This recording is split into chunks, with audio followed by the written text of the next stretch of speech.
Hi guys, welcome back to my mini vlog. ಇದು ಬೇವೂರಿನ vlog 3. ಇದು ಫುಲ್ ವಿಡಿಯೋ ಲೆಂತಿ ವಿಡಿಯೋ ಇರೋದ್ರಿಂದ ನಾನು ಲೆಂತಿ ಫುಲ್ ವಿಡಿಯೋನ ಕವರ್ ಮಾಡಿದ್ದೀನಿ. ಬೆಳಗ್ಗೆ ಮೊದಲನೇ ಶ್ರಾವಣ ಶನಿವಾರ ಬೆಳಗ್ಗೆಯಿಂದ ದೇವಸ್ಥಾನಕ್ಕೆ ಹೋಗಿ ಬಂದು ನಾವು ಮನೆಯಲ್ಲಿ ದೇವ್ರ ಪೂಜಿಸಿ ಊಟ ಮಾಡೋವರೆಗೂ ಅಷ್ಟು ವಿಡಿಯೋನು ಕವರ್ ಆಗಿದೆ. ವಿಡಿಯೋದಲ್ಲಿ ದಯವಿಟ್ಟು ಎಲ್ಲರೂ ವಿಡಿಯೋನ ಫುಲ್ ಲಾಸ್ಟ್ವರೆಗೂ ವಾಚ್ ಮಾಡಿ ಅಂತ ಹೇಳಕ್ಕೆ ಇಷ್ಟಪಡ್ತೀನಿ. ಬನ್ನಿ. ಊದ್ಪಡಿಗೆ ಬರೋ ಅಂಥವ್ರಿಗೆ ನಾವು ಒಂದು ಮರದಲ್ಲಿ ಅಕ್ಪಡಿ ಅಂತ ಕೊಡ್ತೀವಿ. ಅಕ್ಕಿ, ಹಸಿಟ್ಟು, ಹುಣಸೆಹಣ್ಣು, ಉಪ್ಪು, ತರಕಾರಿ ಮತ್ತು ಈರುಳ್ಳಿ, ಆ ಜೊತೆಯಲ್ಲಿ ಎಲೆ ಅಡಿಕೆ, ಕಾಸು, ಕರ್ಪೂರ, ಹೂವು, ಅರ್ಶಿನ, ಕುಂಕುಮ ಮತ್ತು ಗಂಧದ ಕಡ್ಡಿ ಇಷ್ಟನ್ನು ಇಟ್ಟು ಅಕ್ಪಡಿಗೆ ನಾವು ಕಾಣಿಕೆನ ಕೊಡ್ತೀವಿ. ನಮ್ಮ ಹಸ್ಬೆಂಡ್ ಕೂಡ ದಾಸಯ್ಯ ಆಗಿರೋದ್ರಿಂದ ಎಲ್ಲ ದಾಸಯ್ಯದಿರನ್ನ ನಮ್ಮನೆ ಒಳಗಡೆ ಕರ್ಕೊಂಡು ಬಂದು ಪಾದಪೂಜೆ ಮಾಡಿ ಒಳಗಡೆ ಕರ್ಕೊಂಡು ಬಂದು ಬನವಾಸಿ ಅಂದರೆ ಬೋನಾಸಿ ಅಂತಲೂ ಅಂತೀವಿ, ಬನವಾಸಿ ಅಂತಲೂ ಹೇಳ್ತೀವಿ. ಅದನ್ನು ನಾವು ದೇವ್ರ ಮನೇಲೆ ಇಟ್ಟು ಪೂಜೆ ಮಾಡಿ ಮತ್ತು ಎಲ್ಲ ದಾಸಯ್ಯದಿರ ಕೈಲೂ ತಿರುಮಂತ್ರ ಹೇಳಿಸಿ, ಕೆಲವರು ಉಪ್ಪಿಟ್ಟು ತಿನ್ನೋರು ತಿಂತಾರೆ, ಇನ್ನು ಕೆಲವರು ತಿನ್ನಲ್ಲ. ಮೇಯ್ನ್ ಕಳಸ ಹಿಡ್ದಿರೋರು ತಿನ್ನಲ್ಲ. ಇನ್ನು ಮಿಕ್ಕಿದರೆಲ್ಲ ಸ್ವಲ್ಪ ಉಪ್ಪಿಟ್ಟು ತಿಂದ್ಬಿಟ್ಟು ಹಾಲು ಕುಡಿದ್ಬಿಟ್ಟು ನೆಕ್ಸ್ಟ್ ಮತ್ತೆ ಅವರು ಬೇವು ಫುಲ್ ರೌಂಡ್ ಎಲ್ಲ ಬೀದಿನೂ ರೌಂಡ್ ಹಾಕ್ಕೊಂಡು ನೆಕ್ಸ್ಟ್ ಅವರು ಬೆಟ್ಟಕ್ಕೆ ಹೋಗಬೇಕು. ಸೊ ಅದರಿಂದ ಸ್ವಲ್ಪ ಸುಸ್ತಾಗ್ತಾರಲ್ಲ ಅಂತ ಅಂದ್ಬಿಟ್ಟು ಲೈಟಾಗಿ ಸ್ವಲ್ಪ ಉಪ್ಪಿಟ್ಟನ್ನ ತಿಂದ್ಬಿಟ್ಟು ನಮ್ಮ ಮನೆಯಿಂದ ಹೊರಟರು.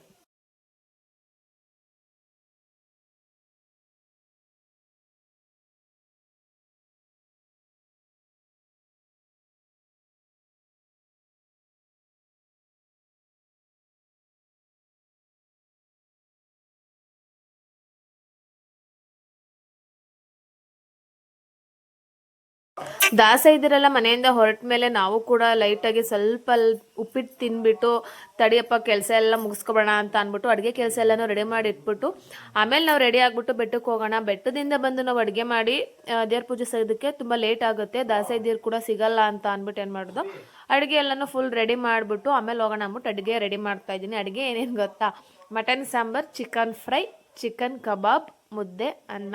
ಏಕೆಂದರೆ ಈ ಸಲ ನಾವು ಯಾರಿಗೂ ಜಾಸ್ತಿ ಹೇಳಿಲ್ಲ, ನೆಂಟರು ಕೂಡ ಯಾರು ಬಂದಿಲ್ಲ, ಅದರಿಂದ ಸ್ವಲ್ಪ ಲೈಟಾಗೆ ಮಾಡ್ಕೊತಾ ಇದ್ದೀವಿ. ಯಾಕೆ ನೆಂಟ್ರಿಗೆ ಹೇಳಿಲ್ಲ ಅಂತ ಅಂದರೆ, ನಾವು ಬೆಟ್ಟದ ಜಾತ್ರೆನ ಜಾಸ್ತಿ ಗ್ರ್ಯಾಂಡಾಗಿ ಮಾಡ್ತೀವಿ. ಆವಾಗ ನಾನ್ ವೆಜ್ ಮಾಡೋದ್ರಿಂದ ಎಲ್ಲರಿಗೂ ರಿಲೇಟಿವ್ಸ್ ಎಲ್ಲ ಇನ್ವೈಟ್ ಮಾಡ್ತೀವಿ. ಸೊ ಈ ಶ್ರಾವಣದಲ್ಲಿ ಮಾತ್ರ ನಮ್ಮ ಮನೆಯೊಳತೆ ತಕ್ಕಂತೆ ಮಾಡಿಕೊಂಡು ಫಸ್ಟ್ನೇ ವಾರ ದೇವ್ರ ಪೂಜಿಸ್ಬಿಟ್ಟು ಬಂದು ಮತ್ತೆ ಹಿರಿ ಸಭೆಯಲ್ಲೂ ಕೂಡ 2ನೇ ಶನಿವಾರ ಮತ್ತೆ ದೇವ್ರು ಪೂಜಿಸ್ತೀವಿ ಇಲ್ಲಿ. ಸೊ ಅದರಿಂದ ನಾವೇನು ಮಾಡ್ತೀವಿ, ಫಸ್ಟ್ನೇ ಶ್ರಾವಣ ಶನಿವಾರನ ಸಿಂಪಲ್ಲಾಗಿ ಮಾಡಿಕೊಂಡು ಬೇವೂರಲ್ಲಿ ನಮ್ಮ ಸ್ವಂತ ಮನೆಯಲ್ಲಿ ದೇವ್ರು ಪೂಜಿಸ್ಬೇಕಲ್ಲ ಅನ್ನೋ ಒಂದಕ್ಕೋಸ್ಕರ ಸಿಂಪಲ್ಲಾಗಿ ದೇವ್ರ ಪೂಜೆ ಮಾಡಿಬಿಟ್ಟು ಬರ್ತೀವಿ. ಸೊ ಅದಕ್ಕೆ ನಾನೇ ಎಲ್ಲ ರೆಡಿ ಮಾಡ್ತಾ ಇದ್ದೀನಿ. ನೋಡಿ, ಅದೇನು ಗೊತ್ತಾ, ಬೋಟಿ ಕ್ಲೀನ್ ಮಾಡ್ಬೇಕಾರಂತೂ ತುಂಬ ಒಂಥರ ಆಗುತ್ತೆ. ಊಟ ಮಾಡ್ಬೇಕಂದ್ರೆ ಮಾತ್ರ ಸೂಪರಾಗಿರುತ್ತೆ. ಅಡುಗೆಗೆ ಎಲ್ಲ ಹೆಲ್ಪ್ ಮಾಡ್ಕೊತಾರೆ, ಬಟ್ ಮೇಯ್ನ್ ಅಡುಗೆ ಮಾಡೋದು ನಾನೇನೆಯ. ಒಟ್ಟಿನಲ್ಲಿ ಅಡುಗೆ ಎಲ್ಲ ಮುಗಿಸಿ ಮುದ್ದೆ ಒಂದು ಮಾಡಬೇಕಿತ್ತು, ಬಂದು ಮುದ್ದೆ ಮಾಡ್ಕೊಳ್ಳೋಣ ಅಂತ ಅಂದ್ಬಿಟ್ಟು ಬೆಟ್ಟಕ್ಕೆ ರೆಡಿ ಆಗಿಬಿಟ್ಟು ಹೊರಡ್ತಾ ಇದ್ದೀವಿ. ನೋಡಿ ನಮ್ಮ ಹುಡುಗಿ ಏನೇನೋ ಹೇಳ್ತೈತೆ.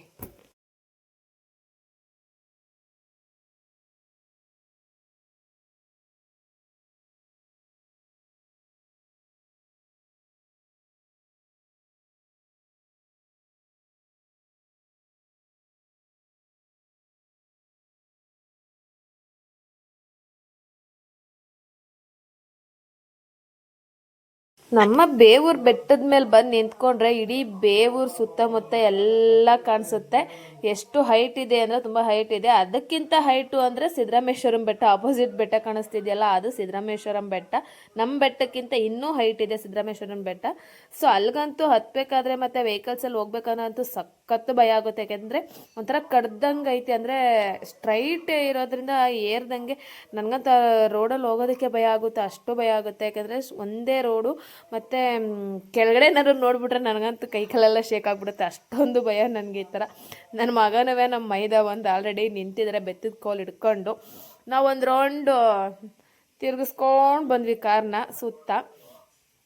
ಅಂದರೆ ಈ ಸಲ ಸ್ವಲ್ಪ ಯಾಕೋ ಶ್ರಾವಣ ಶನಿವಾರಕ್ಕೆ ಜನಗಳು ಕಡಿಮೆ ಅಂತ ಅನ್ನಿಸ್ತು. ಯಾಕೆ ನಮ್ಮ ಎಕ್ಸ್ಪೀರಿಯೆನ್ಸ್ ಪ್ರಕಾರ ತುಂಬ ಜನಗಳು ಸೇರ್ತಿದ್ರು, ಬಟ್ ಯಾಕೋ ಈ ಫಸ್ಟ್ನೇ ಶ್ರಾವಣ ಶನಿವಾರ ಯಾಕೋ ಗೊತ್ತಿಲ್ಲ, ಸ್ವಲ್ಪ ಜನ ಕಡಿಮೆ ಅಂತ ಅನ್ನಿಸ್ತು. ಯಾಕೆ ಅಂತ ಅಂದರೆ ಇಂಡಿಪೆಂಡೆನ್ಸ್ ಡೇ ಇದ್ದಿದ್ದ ಪ್ರಯುಕ್ತ ಏನಾದರೂ ಜನಗಳು ಆ ಕಡೆ ಡೈವರ್ಟ್ ಆದರೆ ಏನೋ ಗೊತ್ತಿಲ್ಲ. ಒಟ್ಟಿನಲ್ಲಿ ಸ್ವಲ್ಪ ಕಡಿಮೆ ಅಂತ ಅನ್ನಿಸ್ತು. ಬಟ್ ನಮ್ಮ ಐನವರಂತೂ ತುಂಬ ಚೆನ್ನಾಗಿ ರೆಡಿ ಮಾಡಿಸಿದ್ರು, ಬೆಟ್ಟದಲ್ಲಿ ಮಾತ್ರ ಸಖತ್ತಾಗಿ ರೆಡಿ ಮಾಡಿಸಿದ್ರು. ಬನ್ನಿ.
ಬೆಟ್ಟದ ಮೇಲೆ ಪೂಜೆ ಎಲ್ಲ ಆಯಿತು, ಮತ್ತು ಮೆರವಣಿಗೆ ಕೂಡ ಆಯಿತು, ಮಣೆ ಸೇವೆನೂ ಕೂಡ ಆಯಿತು, ದೇವ್ರ ದರ್ಶನ ಕೂಡ ಆಯಿತು, ಪ್ರಸಾದ ಕೂಡ ತಿಂದಾಯಿತು. ಸರಿ ಮನೆ ಕಡೆ ಹೊರಡೋಣ ಅಂತ ಹೊರಟು. ಆ್ಯಂಡ್ ಮೇನ್ ಇನ್ನೊಂದು ವಿಷಯ ಹೇಳಬೇಕು ಫ್ರೆಂಡ್ಸ್ ನಿಮ್ಮ ಹತ್ರ, ಏನು ಅಂತಂದರೆ ಒಂದು ಒಳ್ಳೆ ಖುಷಿ ವಿಚಾರ ಏನಪ್ಪ ಅಂತ ಅಂದರೆ, ಈ ನಮ್ಮ ಬೇವೂರು ಬೆಟ್ಟದಲ್ಲಿ ಒಬ್ಬರು ನಾನು ವಿಡಿಯೋ ಮಾಡ್ಬೇಕಾದ್ರೆ ಬಂದು ಕೂಗಿ ಹಿಂದೆಗಡೆಯಿಂದ ಮಾತಾಡ್ಸಿದ್ರು, ನೀವು ರಮ್ಯಾ ಅಲ್ವಾ ವಿಡಿಯೋ ಮಾಡ್ತೀರಾ ಇನ್ಸ್ಟಾಗ್ರಾಮಲ್ಲಿ, ತುಂಬ ಚೆನ್ನಾಗಿ ವಿಡಿಯೋಸ್ ಎಲ್ಲ ಬರ್ತಿದೆ, ಹಂಗೆ ಮಾಡಿ ಮೇಡಮ್ ಅಂತೆಲ್ಲ ಮಾತಾಡ್ಸಿದ್ರು. ಅವರು ನಮ್ಮ ಪಕ್ಕದೂರು ಕೆಳಗೆರೆಯವರಂತೆ, ಬೇವೂರು ಪಕ್ಕದೂರು. ನನಗಂತೂ ತುಂಬ ಖುಷಿ ಆಯಿತು. ಅಪರೂಪಕ್ಕೆ ಪರವಾಗಿಲ್ವೇ ನನ್ನನ್ನು ಗುರುತಿಸಿ ಮಾತಾಡ್ಸಿದ್ರಲ್ಲ ಅನ್ನೋದೇ ಒಂದು ಖುಷಿ ವಿಚಾರ ಅಲ್ವಾ, ವಿಡಿಯೋ ಮಾಡೋದಕ್ಕೆ ಸಾರ್ಥಕ.